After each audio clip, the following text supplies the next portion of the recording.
Yeah, so the last phase, the phases kind of change and when things arrive, but the last phase for me when I went through the key course was, the last thing for me when I went through the Q course was SEER school.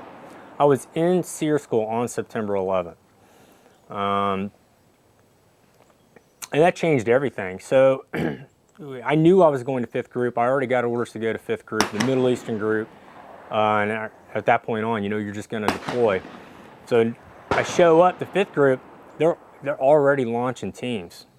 And here I show up, the guy, you know, medic, they were just jockeying to get me in any place they could. And yeah, you get on a team and you start working, you meet your crew, and you go out and you run assignments. And each team has its own dynamic. We jokingly say there's weightlifting teams, there's running teams, halo teams, scuba teams. They all kind of have their own personality molded by their individual, you know, leaders and figures. When you get to a team, it is pretty important that your personalities kind of jive and everything else. And my first team was ODA 575. Of course, I'm the new guy. I'm eager. You know, I'm all action. I'm all, you know, vinegar and spunk. And of course, by the time I got there, they're like, you know, chill out, little guy. But we meshed, and I had a very great time. You know, 7.5. That first ODA I was on, where we started doing real world missions. That might be the highlight of my military career, was that time, that tour with 5th Special Forces Group. I was in Kuwait, you know, training and doing the pre-war train-up stuff while they kind of had us in limbo, waiting to cross the berm, and they put us into isolation. We started mission planning, and we wouldn't go.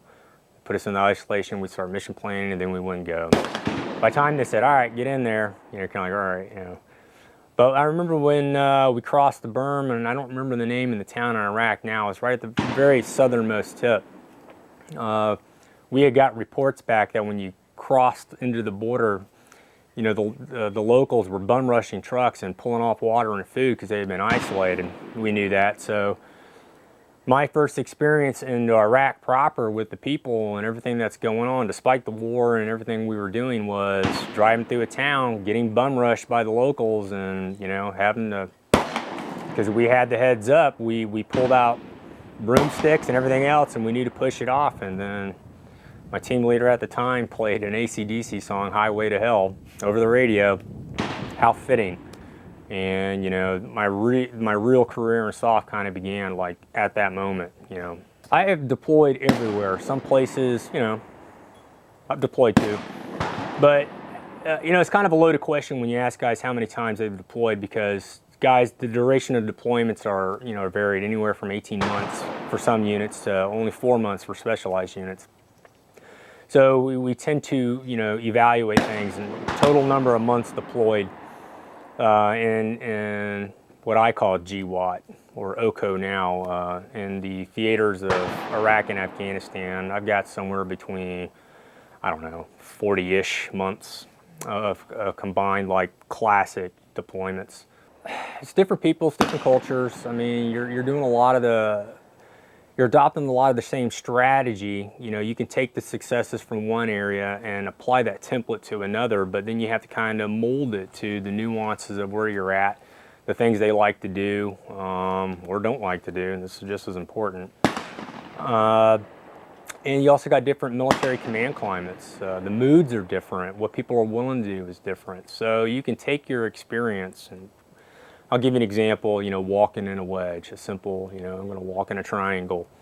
You know, you would take that successful, you know, tactic and you would apply it into the new area, but then everything's changed now because you went from the open desert to the mountains and so on. And as simple as that task is, you know, that success template has to mold and modify with every new region you go to. So it's important on a Green Beret A team that everybody is flexible, comfortable with ambiguity, thinkers, critical thinkers, problem solvers, and, you know, aren't afraid to make decisions in morally and ethically ambiguous circumstances. There's no way around it. My experience in 5th Group was awesome. I did not want the good times to end, I very much so had a sense that the pace and the mission and the political environment was changing, and frankly, I kind of wanted to keep that pace going, and I made the decision I was going to go try out to be a medic for the DoD Special Missions Unit at Fort Bragg, and I got hired, and I went through the operator training program as a medic, and started my career in special missions. Without being too vague and doing the, I cannot confirm or deny thing, the best way I can describe my experience in the unit would be I never felt more like a true master of medicine and tactical medicine. I never felt more like an 18 Delta Special Forces medic than I did as an 18 Delta in special missions. Obviously I had better access to training and equipment and gear, but I was basically left to figure out, what worked, and I was able to try anything that worked, and they allowed me to fail when I needed to fail so that I could succeed when it counted. And as a result, I was able to take that 18 Delta skill set, and it's an awesome skill set, and that I matured in my time in 5th Group, and just bring it to a whole new level. Bring it to a whole new level. A Special Forces medic, is generally speaking, you're Green Berets first.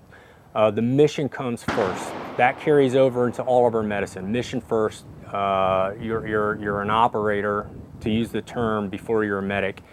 And you're just one of the guys. I mean, I have a CIB, a Combat Infantry Badge, and I earned that as a Special Forces medic. So many times people are like, oh, you're a Green Beret? Oh, you were just a medic. It's like, really? Come on, guys. But, the reality of it is you really are dual-hatted. So on one hand, I'll be out kind of doing the reconnaissance piece, looking for targets, prosecuting targets. I would be #1 man at the door. I've certainly blown off doors along the way, banged rooms like everybody else, and the whole time I have the weight of the team's safety and what happens if they get shot. That's always there. You're dual-hatted. You really are dual-hatted, and it's not too unique to special forces, but special operations as a whole can kind of respect that dual mode. But you're combat arms. You are combat arms. I can't speak for every other medic, but I think the question I get asked the most is, have you ever shot somebody and had to work on them? Well, bluntly, yes. You can make the argument that perhaps it was because my marksmanship skills weren't as good as they should have been. But the point is, yes, I've had to, hurt people, then turn right around and work on them. And there's nothing to it. At the end of the day, my job, whether they're enemy combatants, we like to use euphemisms like, blah, blah, blah, they're this, that, and the other. No, my job is to render, medicine to the best of my capacity, without detracting from my mission capability. And if Haji got shot, it didn't matter if I shot him or my buddy shot him, and if it was my job to fix him, by golly, I fixed him. The best thing in the world about being a special operations medic, especially when you're sitting in the chair as special operations medic, is the feeling, the pride I got from knowing that in the world of academic discussions and all these fads and gimmicks, at the end of the day, I was the end user. I had to say so. There's a tremendous sense of responsibility and pride that came with knowing that conversation and your point is all great, but at the end of the day, I'm going to go forward and I'm going to do this.